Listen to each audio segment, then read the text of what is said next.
चालें sir, recording पे डाल दीजिए। Okay, sir. I started already. Okay, हम सभी इस वेबिनार में जुड़ चुके हैं। तो सर्वप्रथम मैं आप सभी लोगों को आज राष्ट्रीय खेल दिवस के अवसर पर हार्दिक बधाई देता हूं और हॉकी के जादूगर मेजर ध्यानचंद जी को उनके इस जन्म दिवस पर सत सत नमन करता हूं। साथियों, जैसा आप सब जानते हैं कि आज राष्ट्रीय खेल दिवस है और इस राष्ट्रीय खेल दिवस के अवसर पर हमारा विद्यालय एमसीएफ लालगंज एक वेबिनार का आयोजन कर रहा है। इस वेबिनार में मैं प्राचार्य महोदय, शिक्षकगण और अपने सभी विद्यार्थियों का हार्दिक स्वागत और अभिनंदन करता हूं। क्योंकि ये खेल दिवस आज हम मना रहे हैं, शायद ये कोविड-19 की जो महामारी है, की जो समस्या है, इसके कारण आज हम सब अपने अपने घरों के ड्राइंग रूम में बैठ करके इस खेल दिवस को मना रहे हैं। अन्यथा शायद विद्यालय खुला होता तो आज हमारे विद्यालय में जाने क्या क्या खेल कूद से संबंधित गतिविधियां हो रही होती और बच्चे उसमें बड़े उत्साह से प्रतिभाग कर रहे होते हैं। लेकिन इस वेबिनार के माध्यम से हम बच्चों को इस खेल दिवस से जुड़ी हुई जो महत्वपूर्ण बातें हैं उन तक पहुंचाना चाहते हैं कि घर में रह कर के भी कैसे स्वस्थ रहा जाए और इस दिन का क्या महत्व है, मेजर ध्यानचंद जी का हमारे देश के खेल में क्या महत्व है, इन सभी बातों को रेखांकित करने के लिए मैं हमारे विद्यालय के खेल शिक्षक प्रमोद सर को आमंत्रित करता हूं कि वो आज के दिन की क्या महत्ता है भारतीय इतिहास में और हम लोगों के जीवन में, इसके बारे में जो है वो प्रकाश डालें। प्रमोद सर। धन्यवाद सर। सर्वप्रथम लगातार ओलंपिक में 3 स्वर्ण पदक दिलाने वाले हॉकी के जादूगर श्री मेजर ध्यानचंद जी को मैं कोटि कोटि नमन करता हूं एवं प्रणाम करता हूं। आपके सामने प्रमोद कुमार यादव, शारीरिक शिक्षक, केंद्रीय विद्यालय एमसीएफ लालगंज रायबरेली। मैं आप सभी को श्री मेजर ध्यानचंद जी के जन्म दिवस पर और राष्ट्रीय खेल दिवस की हार्दिक शुभकामनाएं एवं बधाई देता हूं। मेजर ध्यानचंद जी को विभिन्न नामों से हम लोग पुकारते हैं और जाने जाते हैं, जैसे कि कोई उनको विजार्ड ऑफ हॉकी, मैजिशियन, महान खिलाड़ी, महान देशभक्त आदि नाम से वो जाने जाते हैं और विख्यात हैं, प्रसिद्ध हैं। इनकी महानता के जितना हम कहें, जितना हम वर्णन शब्दों में बयान करना इनकी महानता कोई आसान बात नहीं है। फिर मैं 4 पंक्तियां आपके समक्ष रखता हूं कि खेल के भावना से खेला जाना, हरदम विजयी होकर ही आना, स्वर्ण की क्रांति और चुंबकों की भ्रांति, पग में विद्युत की तेजी और मुख पर शांति, त्याग के पर्याय वह हार का था, सच ही कहते थे उनको हॉकी के जादूगर। अगर किसी व्यक्ति में दृढ़ संकल्प हो, चाहत हो, तो यकीनन वो असाधारण कार्य को भी साधारण बना सकता है। और इसका जीता जागता उदाहरण हमारे श्री मेजर ध्यानचंद जी हैं, जो कि एक साधारण परिवार में जन्मे हैं। उनका जन्म उत्तर प्रदेश इलाहाबाद, जो कि प्रयागराज के नाम से जाना जाता है, तो उनका जन्म 29 अगस्त 1905 ईस्वी में प्रयागराज में हुआ, इलाहाबाद। और उनके जो पिता थे वो आर्मी में नौकरी करते थे। उनके पिताजी का नाम श्री रामेश्वर सिंह और माताजी का नाम श्रीमती शारदा सिंह था। 2 भाई उनके, जो कि मूल सिंह और रूप सिंह। रूप सिंह के बारे में आप लोग भली भांति जानते होंगे कि वो भी एक अंतर्राष्ट्रीय हॉकी के खिलाड़ी रहे हैं और उन्होंने भी बहुत नाम कमाया है। तो इनके पिताजी हॉकी, जैसे मैंने बताया, आर्मी में नौकरी करते थे और वो उसमें हॉकी भी खेला करते थे। तो कहीं ना कहीं आर्मी की नौकरी में ट्रांसफर, स्थानांतरण ये होता रहता था, तो परिवार उनका एक जगह से दूसरी जगह जाता रहता था। तो कहीं ना कहीं इससे श्री मेजर ध्यानचंद जी की जो पढ़ाई है वो काफ़ी प्रभावित हुई। तो बीच में कई साल के लिए उन्हें रोकना पड़ा। परंतु ऐसा समय आया 1932 ईस्वी में विक्टोरिया कॉलेज, ग्वालियर में विक्टोरिया कॉलेज है जहाँ से उन्होंने अपनी ग्रेजुएशन कंप्लीट की। और तो हैरानी होगी कि श्री मेजर ध्यानचंद जी को बचपन में हॉकी, जैसे होता कि बचपन में मुझे ये खेल पसंद, तो हॉकी बहुत ज़्यादा रुचि उनकी नहीं थी, उनको कुश्ती ज़्यादा प्रिय लगती थी।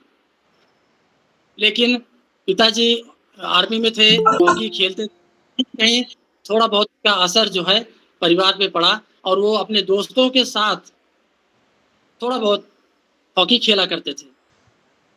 एक समय आया 29 अगस्त 1922, जब वो 17 साल के थे, तो 17 साल की उम्र में वो ब्रिटिश भारतीय सेना में भर्ती हुए और 1922 से लेके 1926 तक वो आर्मी में रहकर अपनी जो है उन्होंने हॉकी सीखा, उसका अभ्यास किया और अपने स्किल को निखारा। जैसे कि आज भी हम जानते हैं कि सेना में इंटर सर्विस और ऐसे टूर्नामेंट्स वगैरह होते रहते हैं। तो दिल्ली में एक ऐसा जो है वार्षिक प्रतियोगिता हुई जिसमें मेजर ध्यानचंद जी को चुना गया, उनको मौका दिया गया और उन्होंने बहुत ही अच्छा प्रदर्शन उसमें दिखाया, दिल्ली में जो प्रतियोगिता हुई थी।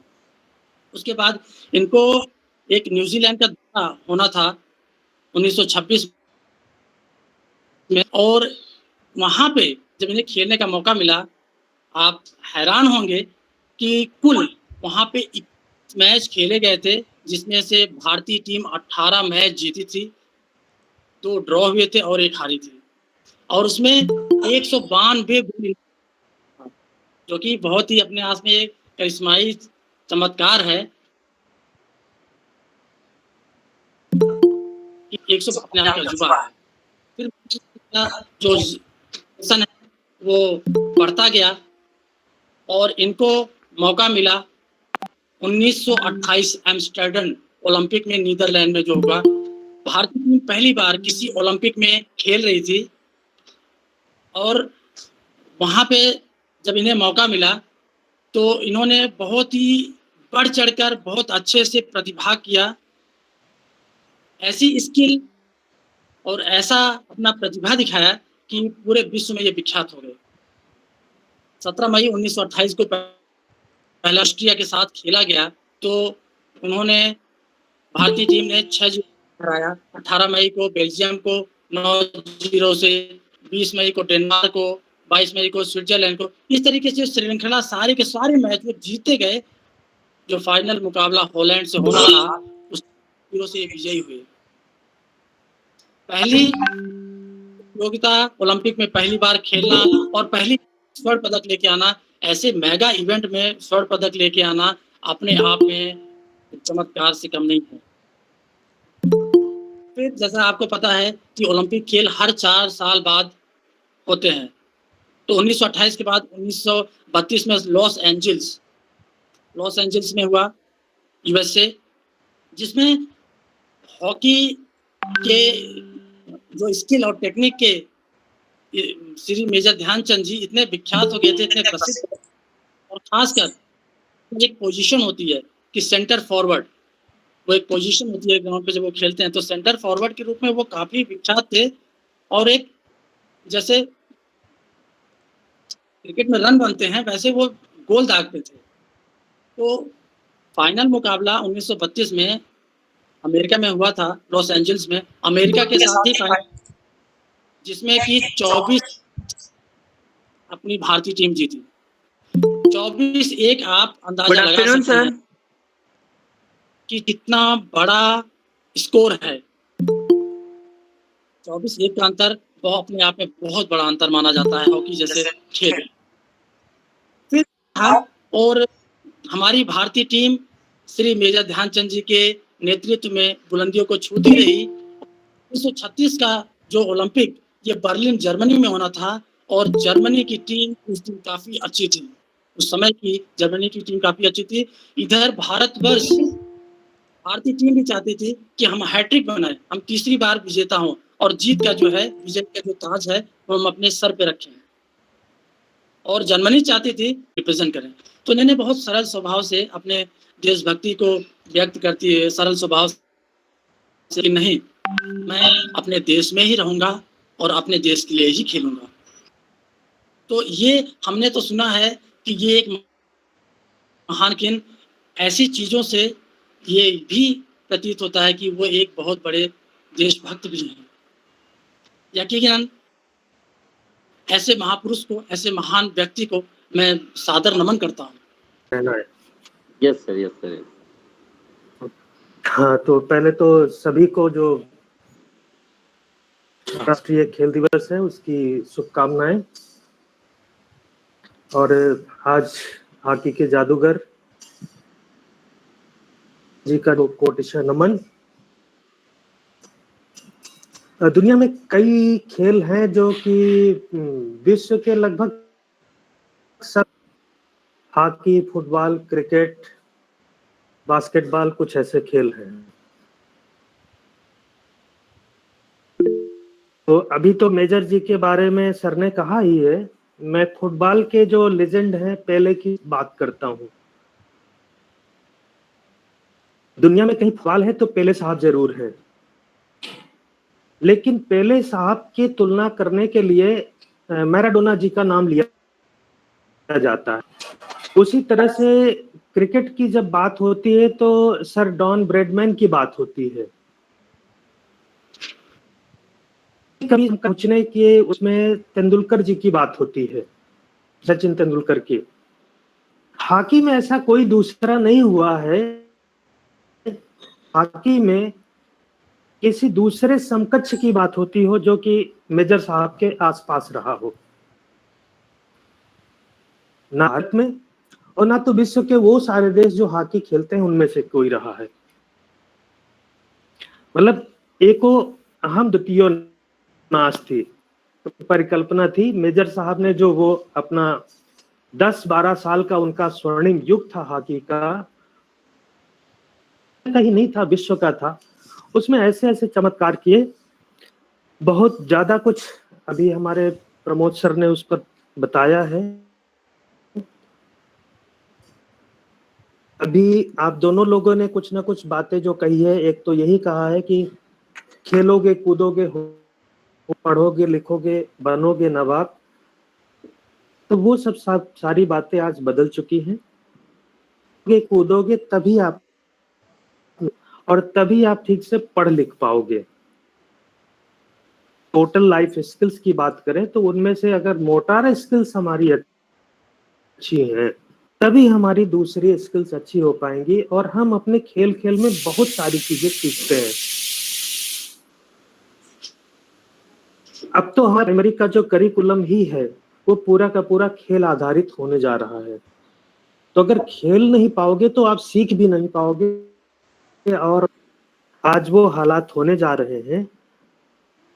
आप बहुत सारी जो आपके जीवन की जो जरूरी चीजें हैं वो केवल और केवल खेल से ही सीख सकते हैं। एबिलिटी खेल से सीख सकते हैं, आप डिसिप्लिन रहना खेल से सीख सकते हैं।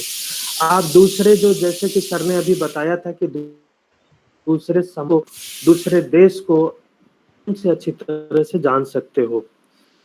तो ये सब सारी बातें हैं।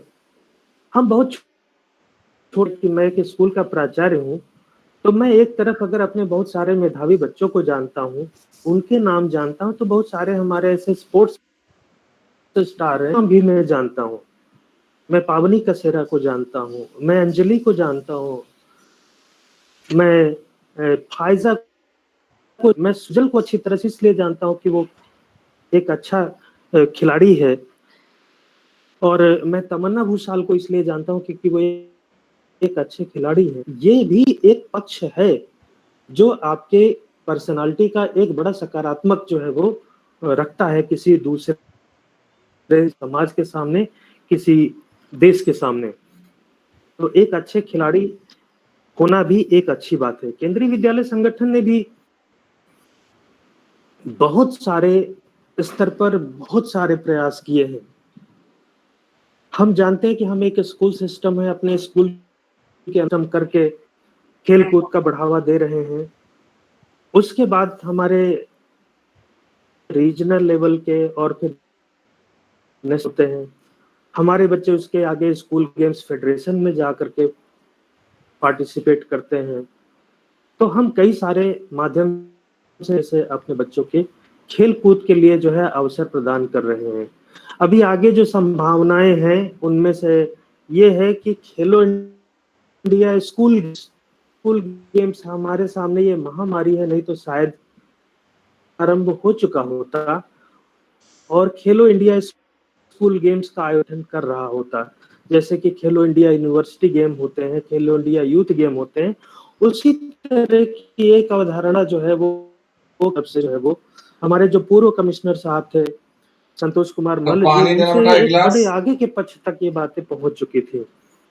और आज जो हमारा जो पॉलिसी आ रही है उसमें खेल कूद पर जो है बहुत ही ज्यादा और बहुत ही सकारात्मक जो है विचार रखे गए। मुझे लगता है कि हर बच्चे को अपनी रुचि के हिसाब से खेल खेलने का जो है एक मौलिक अधिकार होना चाहिए और इसके लिए जरूरी है, वो चाहे समाज के लोग हों, चाहे समाज के जिस भी तरह के लोग हों, अगर वो कोई गांव है तो गांव की पंचायत, अगर कोई पंचायत, और अगर कोई विद्यालय है या कोई स्कूल है तो वो भी उन बच्चों को जो है उस तरह की सारी सुविधाएं उनको जो है उपलब्ध कराएं। आगे जो खेल कूद है उनका मुझे लग रहा है कि एक तरह से कायाकल्प होने जा रहा है। पहले हम केवल कुछ खेल खेलते थे, कुछ ही खेलों के प्रशंसक होते थे की तरफ लोगों की रुचि होती, लेकिन आज वो धीरे धीरे बढ़ती जा रही है। पहले शायद जब हम लोगों के खेलने का समय होता था, इसी माध्यम से 3 खेलों के बारे में ही जानते थे और उन्हीं को खेलने का प्रयास करते थे। वो चाहे लकड़ी के फट्टे से क्रिकेट खेलना रहा हो, चाहे थोड़ा सा कहीं से भी कुछ मार करके फुटबॉल करना हो, लकड़ियां लेकर के हॉकी खेलते थे, लकड़ियों की हॉकी बना बना करके।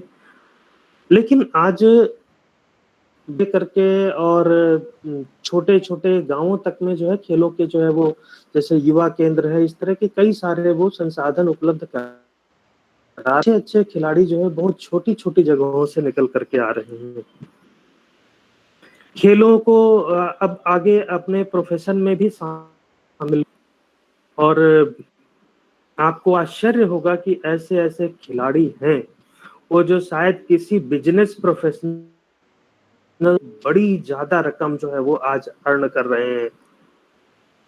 वो नेशनल लीग्स के बास्केटबॉल के प्लेयर हैं यूनाइटेड स्टेट्स में, एनुअल इनकम $4.9 मिलियन है। अगर वो फुटबॉल की खिलाड़ी है नेशनल, उसमें कहीं पर वो इंग्लिश प्रीमियर लीग में, तो लगभग $1.5 मिलियन की उनकी जो है वो एनुअल इनकम है। तो सोच लीजिए इस तरह की वो, और वो कितने हैं और वो कितना अपना एडवर्टीजमेंट से अर्न करते हैं ये तो दूर की बात है। रोजर फेडरर 100+ मिलियन की एक साल की अर्निंग होती है।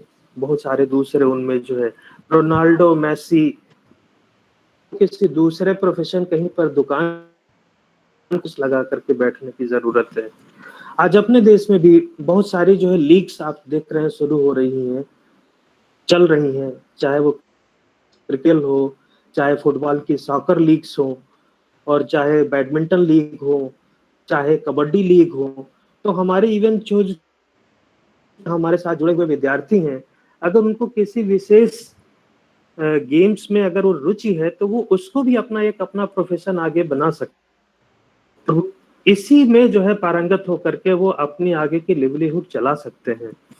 और जानते हैं कि ये केवल और केवल अपनी, ये सोसाइटी के बहुत बड़े रोल मॉडल बन करके निकलते हैं। अगर इनके कोई ट्वीट्स या मैसेज समाज के लिए आते हैं तो उनको बहुत सारे लोग उनके अच्छे विचारों पर आगे बढ़ने और काम करने की कोशिश करते हैं। आज चाहे महेंद्र सिंह धोनी हो, चाहे सचिन तेंदुलकर हो, चाहे विराट कोहली हो, हमारे जो है पीवी सिंधु हो, या कि और भी जो बहुत सारे उनके छोटे छोटे जो वक्तव्य होते हैं देश के लिए, उनको सभी लोग फॉलो करते हैं। तो इसको हम जरूर, ये हमारे सामने विषम परिस्थितियां हैं, तुमसे कोई अपने बेडरूम से इसको मना रहा है, लेगा। और अभी जो भी हमारे पास जो भी संसाधन है, हम अपने को फिट रखने की कोशिश जरूर करें, और फिट रख करके जो भी हमारे जो है शरीर को ही फिट नहीं रखता हो, आनंद देता हो, ऐसे कम से कम एक खेल को अवश्य अपनाएं। आप चाहे जिस उम्र में हो करें, और उसे अपने मनोरंजन की अपने शरीर को स्वस्थ रख सकते हैं। और हमारे जो पाठ्यक्रम है जिसमें एसबी और तमाम सारी चीज़ें इंक्लूड की गई हैं, उनका हमारे छात्रों पर क्या प्रभाव होगा, छात्रों के जीवन पर और उनके स्वास्थ्य पर कैसा प्रभाव होगा, मैं आमंत्रित करता हूं श्री अमित सिंह जी। नमस्कार सभी को, सभी हमारे साथियों, हमारे बच्चे जो यहाँ जुड़े हैं, सभी को नमस्कार है। खेल दिवस की बहुत बहुत बधाइयाँ।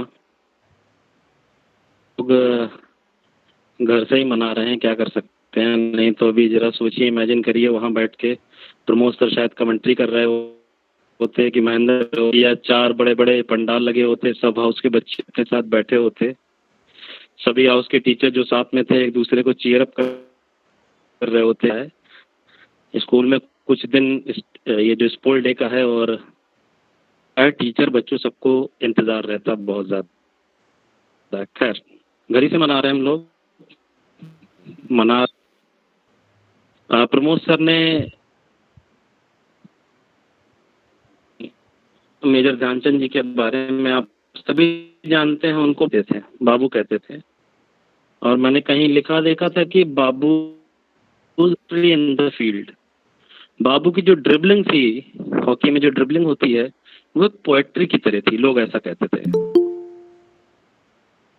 कि जब बॉल उनकी हॉकी के साथ मिलती थी तो सीधे गोल पोस्ट में जाकर के ही रुकती थी। साथ में सर ने बताया, आप सोचिए, ध्यानचंद जी ने अडोल्फ हिटलर को मना कर दिया उन्हीं के देश में कि हम आपकी नागरिकता नहीं लेंगे और अपने देश के साथ ही रहेंगे। कोई छोटी मोटी बंदा जो उस वक्त सबसे ज्यादा टॉप उसमें था, जिसको कोई मना नहीं कर सकता था, लेकिन हमारे बाबू ने उनको मना किया, देशभक्ति दिखा। कुछ बातें आज करेंगे स्पोर्ट्स से संबंधित, और मैं कुछ ऐसे लोगों की, पिछले काफी टाइम में मैंने कई लोगों के जीवन परिचय पढ़ा और ऑडियो बुक्स भी पढ़ी कि लाइफ को लेकर के कुछ बातें करते हैं। बच्चों के लिए बहुत ही, मेरे को लगता है, मोटिवेशनल होगा। मैं स्टार्ट करता हूँ शूटिंग स्पोर्ट से। शूटिंग ओलंपिक्स का एक स्पोर्ट है, और अगर शूटिंग स्पोर्ट का नाम तो उसमें कुछ लोग हैं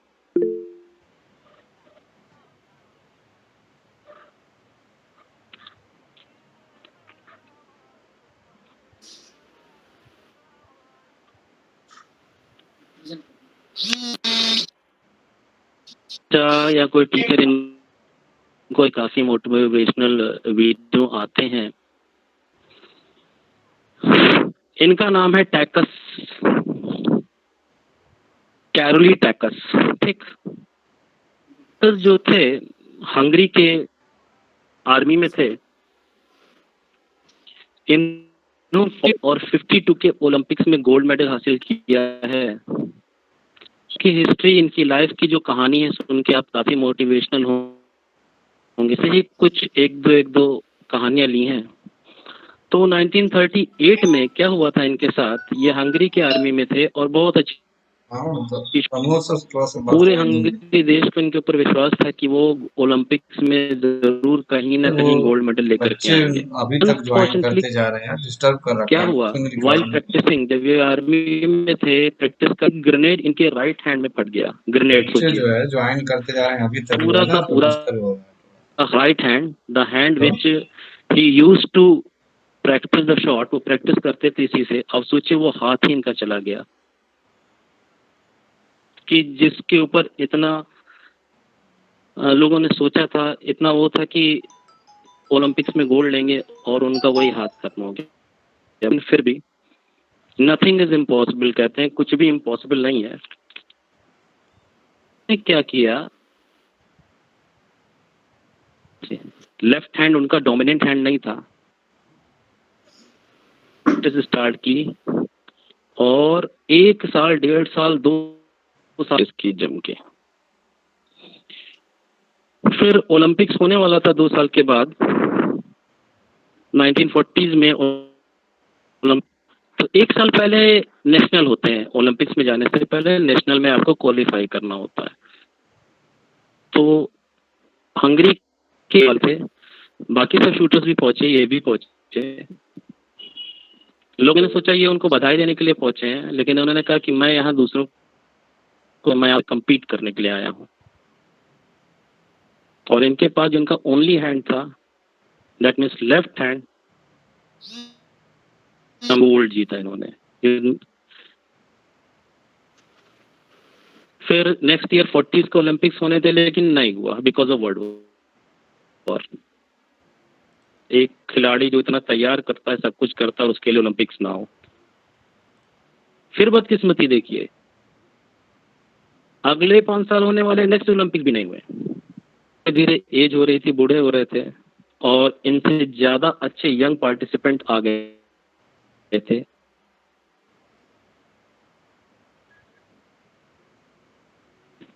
लेकिन टक्कुस साहब को 1948 में मौका मिला, 1948 के ओलंपिक्स में, एंड इन 1952 के ओलंपिक्स में इन्होंने अपने देश के लिए गोल्ड लिया।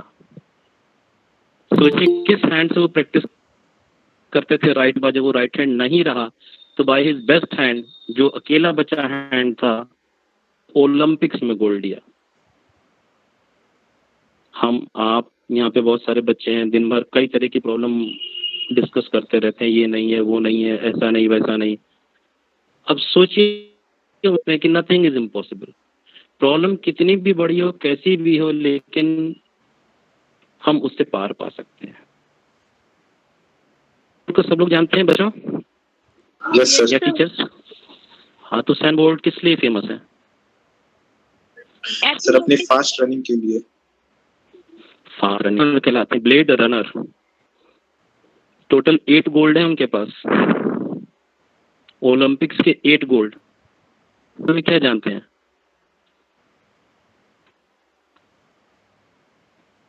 आपको पता है उनको स्क्लेरोसिस है? You know what is sclerosis?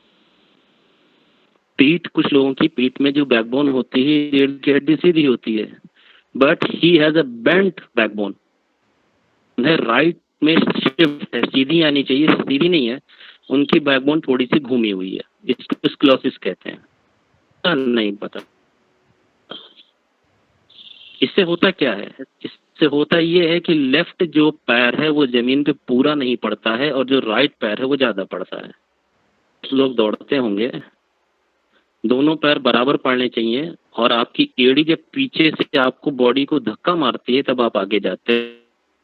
तो प्रेशर से ये प्रॉब्लम थी। बहुत से कोचेस ने, बहुत से टीचर ने उनको मना कर दिया कि उनको नहीं सिखाएंगे, बट विल पावर, वो विल पावर जज्बा नहीं होगा ना, तब तक बात नहीं बनेगी। अपनी इस प्रॉब्लम के साथ भी वो लगे रहें, लगे रहें, लगे रहें। जानते हैं उनका नाम जानते हैं, किस लिए वो है? छात्रा है। कोविड-19 के दौरान हम घर पर रह करके स्वस्थ कैसे रहें, विद्यार्थी को क्या क्या करना चाहिए जिससे कि वो स्वस्थ रहे, तो वो हमारी विद्यार्थी है, छात्रा है फायजा मिदहत, वो आप लोगों को बताएंगी कि एक अच्छी खिलाड़ी भी हैं। तो मैं आमंत्रित करता हूँ फायजा मिदहत को। धन्यवाद सर। सर्वप्रथम मैं गोल करने वाले हॉकी के महान जादूगर मेजर ध्यानचंद को नमन करती हूँ। अध्यापक गण उपस्थित सभी विद्यार्थियों को राष्ट्रीय खेल दिवस की हार्दिक शुभकामनाएं देती हूँ। मेरा नाम फायजा मिदहत, कक्षा 12A केंद्रीय विद्यालय MCF लालबरेली की छात्रा। आज आप सभी के समक्ष अपने स्वास्थ्य को कैसे बनाए रखें विषय पर अपने विचार लेकर उपस्थित हुई हूँ। मेरा जीवन खेल और फिटनेस से साथ जुड़ा। विद्यालय के द्वारा आयोजित रीजनल स्पोर्ट्स मीट में टाइकोंडो खेल में प्रतिभाग कर चुकी हूँ। मैंने टाइकोंडो के साथ साथ किक बॉक्सिंग में बड़े स्तर पर प्रतिभाग करा है तथा पदक भी अर्जित। राष्ट्रीय 2020 की स्वर्ण विजेता हूँ। ऊर्जा को बरकरार रखने हेतु आज भी कोविड-19 के पूरा ध्यान रखती हूँ। प्रातःकाल एवं संध्या में के समय टहलती हूँ एवं व्यायाम करती हूँ, जिनमें स्ट्रेचिंग, रूप स्किपिंग, सिटअप, पुशअप, जंपिंग है। अंग्रेजी में कहावत है, healthy mind in a healthy body, अर्थात स्वस्थ शरीर में स्वस्थ मस्तिष्क का निवास होता है। अगर शरीर मस्तिष्क भी स्वस्थ रहेगा। खेल ही की देन है कि मैं आज स्वस्थ हूँ और इसीलिए मुझे किसी बीमारी का भय नहीं है। मुझे पूरा भरोसा है कि इसका ध्यान रखती रहूंगी तो भविष्य में अपने लिए अच्छे जीवन का विकास कर पाऊंगी। हम अपने को बदलकर सरलता से स्वस्थ होने का आनंद ले सकते हैं, जैसे समय पर सोना तथा उठना, सुबह व शाम टहलना, समय पर भोजन कर, ज्यादा से ज्यादा दिन में सेवन करना, अधिक नमक या चीनी के सेवन से परहेज करना, व्यायाम करना तथा इलेक्ट्रॉनिक यंत्रों से अधिक दूरी बनाए रखना। जब हम स्वस्थ रहेंगे तो हमारा शरीर रोगों से लड़ने में सक्षम रहेगा। हम विभिन्न प्रकार की बीमारियों से सुरक्षित रहेंगे। शरीर के स्वस्थ रहने से हमारे डाइजेस्टिव सिस्टम, रेस्पिरेटरी सिस्टम, हमारे सर्कुलेटरी सिस्टम आदि ठीक प्रकार से कार्य करेंगे। इसीलिए हम सभी को स्वास्थ्य के प्रति जागरूक रहना चाहिए। इसी के साथ मैं अपनी वाणी को विराम देती हूँ। एक बार फिर आप सभी को राष्ट्रीय खेल दिवस की हार्दिक शुभकामनाएं देती हूँ। धन्यवाद। धन्यवाद। अच्छा, हम कैसे स्वस्थ रह सकते हैं, घर पर रह करके कैसे स्वस्थ रह सकते हैं, विशेष रूप से आज समय है कोविड-19 का जो समय है, इस समय में हमारे लिए जो घर पर रह करके कुछ एक्सरसाइज करना, इस तरह से हम एक्सरसाइज करके और अपनी डाइट में मैडम को आमंत्रित करता हूँ। सावित्री पाल मैडम। धन्यवाद सर। आदरणीय प्राचार्य महोदय, साथियों और मेरे सभी बच्चों को सबसे पहले मेरा नमस्कार। और आज खेल दिवस की सभी को हार्दिक शुभकामनाएं। हमारे देश के महान कहे जाने वाले हॉकी विजेता मेजर ध्यानचंद जी का आज जन्म दिवस है, जैसा कि आप सभी को पता है। इनके जन्म दिवस को हम रूप में मनाते हैं। इसी के उपलक्ष्य में खेलों को बढ़ावा देने के लिए जगह जगह हर जगह होते हैं। शरीर को स्वस्थ रखने के लिए कैंपेन चलाए जाते हैं, कैसे रखा जाए। इसी के तहत मैं आज कुछ हमारे जीवन में योगा और स्पोर्ट्स का क्या महत्व है, इसके बारे में मैं थोड़ा सा बताना चाहूंगी। ना होगा कि हेल्थ इज वेल्थ, शरीर ही धन है। अगर हमारा शरीर स्वस्थ है तो हम आसानी से कमा सकते हैं। अगर हमारा शरीर स्वस्थ है तो हम सारे कार्य अपने आसानी से कर सकते हैं। अगर आप सभी लोग शारीरिक और मानसिक रूप से स्वस्थ रहना चाहते हो तो आप डेली योगा और जरूर खेलिए। जैसा कि हमारे प्राचार्य महोदय जी ने भी बोला कि सबको दिनचर्या में, जीवन में एक गेम ऐसा रखना चाहिए जिससे हम अपने शरीर को स्वस्थ रख सकें।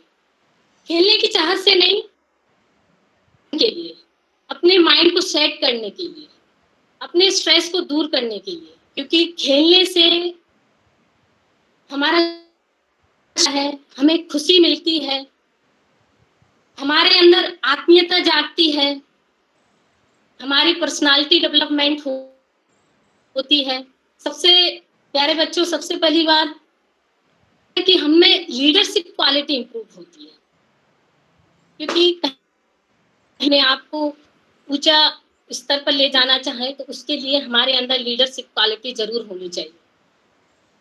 और खेल के माध्यम हम आपस में एक दूसरे के साथ कैसा व्यवहार करना चाहिए। और खेल हमें ये भी सिखाता है कि हार भी होती है हमारी लाइफ में, हमेशा हमें जीतते ही रहते हैं, क्योंकि हारने से ही हमें जीत मिलती है। तो उसके लिए हमें अपने आप को जरूरी है। तो इसी के उपलक्ष्य में मैं 2 लाइन और ऐड करूंगी। व्यायाम ते लभते स्वास्थ्यम बलम सुखम आरोग्य परम भाग्यम स्वास्थ्य सर्वार्थ साधनम। व्यायाम करने से हमारे तो प्राप्त होता ही है, उसके साथ साथ हमारी लंबी उम्र होती है, हमें बल की प्राप्ति होती है और हमें आरोग्य परम भाग्यम, आरोगी होना हमारा परम भाग्य है। यानी हम अगर स्वस्थ रहेंगे तो हम रहेंगे। और स्वास्थ्य सर्वार्थ साधना, सबसे बड़ी साधना हमारा स्वस्थ शरीर है। अगर हमारा शरीर स्वस्थ, अपने सारे कार्य आसानी से सिद्ध कर सकते हैं। जैसा कि आज 19 का टाइम चल रहा है, सभी जानते हैं, और इसमें मोस्टली सभी हम लोग घर पर ही हैं, हम ऑनलाइन कर रहे हैं, फुल टाइम लैपटॉप के सामने और मोबाइल के सामने व्यतीत हो रहा है, जिससे मोस्टली देखा टीचर्स का, जो भी अपना ऑफिस वर्क कर रहा है, उसका सबका मेंटली स्ट्रेस काफी बढ़ रहा है, जिससे कहीं ना कहीं जो हमारे मानसिक कमजोर कर रहा है। उसके लिए हमें डेली 30 से 40 मिनट एटलीस्ट लेना चाहिए। योगा में जैसे बेसिक आसन है, सूर्य नमस्कार है, प्राणायाम में मेडिटेशन है, ओम चैंटिंग है, भस्त्रिका है, कपालभाति है, अनुलोम विलोम है, ब्राह्मरी है, बहुत सारे हैं। हम डेली ये करते हैं, शरीर को स्वस्थ रख सकते हैं। अगर आप सुबह, मेरी मानो, अगर आप सुबह जल्दी उठ के 30 मिनट्स एटलीस्ट आप योगा करते हैं, तो आप पूरा दिन तरोताजा फील करोगे और आप अपने सारे काम आसानी से पूरा कर सकोगे। जैसे बीच बीच में मेंटली हम अभी ऑनलाइन हैं, बच्चे, टीचर्स सभी, तो उसके लिए हमें बीच बीच में थोड़ा, ऐसा नहीं है कि प्राणायाम भी कर सकते हैं हम बीच बीच में, है ना, थोड़ा बीच बीच में रिक्रिएशन भी कर सकते हैं। जो इंडोर, देखो गेम इंडोर और आउटडोर, ठीक है, आउटडोर तो अभी हम नहीं खेल सकते, लेकिन इंडोर में बहुत सारे हैं, स्कीपिंग है ना, जंपिंग एक्सरसाइज है ना, जैसे योगा में बोलते हैं सूक्ष्म व्यायाम, है ना, तो वार्म अप एक्सरसाइज जो हम स्पोर्ट्स में यूज करते हैं, तो वो सब कर सकते हैं। इससे हम आपके सकते हैं। योगा के बहुत सारे फायदे हैं, सभी जानते हैं। जैसे आजकल ऑनलाइन कहीं भी आप कोरोना वायरस की लिए कि इम्यून सिस्टम को बूस्ट करता है योगा, हमारे डाइजेस्टिव सिस्टम को बढ़ाता है, हमारे रिस्पिरेटरी सिस्टम को बढ़ाता है ना, और हमारे सबसे बड़ी बात है, योग हमें एक शांति प्रिय वातावरण प्रदान करता है, जिससे हम अपने माइंड को सेट कर सके और अपना कार्य आसानी से कर सके।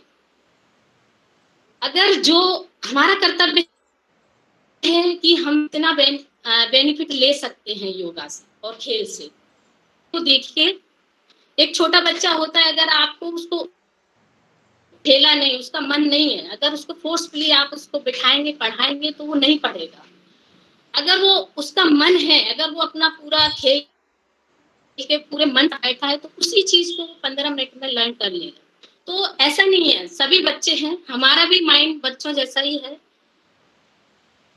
चाहते हैं कि हमारे साथ कोई ऐसा हो जिससे हमें खुशी मिले। खुशी के लिए आप इंटरेस्ट के साथ करिए योगा डेली, और आपका कर्तव्य है कि आप अपने शरीर को स्वस्थ रखें, और ये कोरोना जैसी महामारी के चलते अपने आप को और योगा के द्वारा अपने जो डॉक्टर हैं उनके पास ना जाकर घर में ही योगा करिए, अच्छे से खाना खाइए, स्वस्थ रहिए, अच्छा हेल्दी फूड खाइए, है ना, और अपने वातावरण को स्वच्छ रखिए।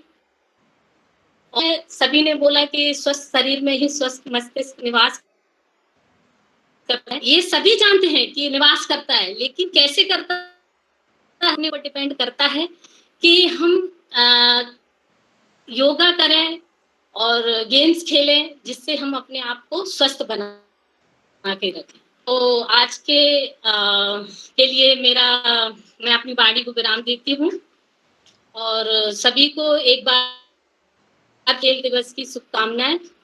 धन्यवाद सर।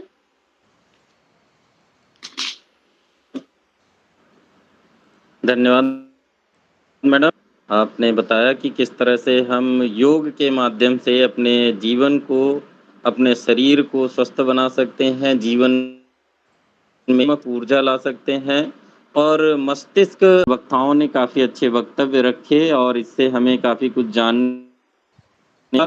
तो मैं उन सभी वक्ताओं को पूरे विद्यालय परिवार की ओर से धन्यवाद ज्ञापित करता हूं और आप सभी प्रतिभा अपने बहुमूल्य समय निकाल करके, वो चाहे विद्यार्थी रहे हों चाहे हमारे शिक्षक साथी रहे हों, उन्होंने इस वेबिनार में प्रतिभाग किया।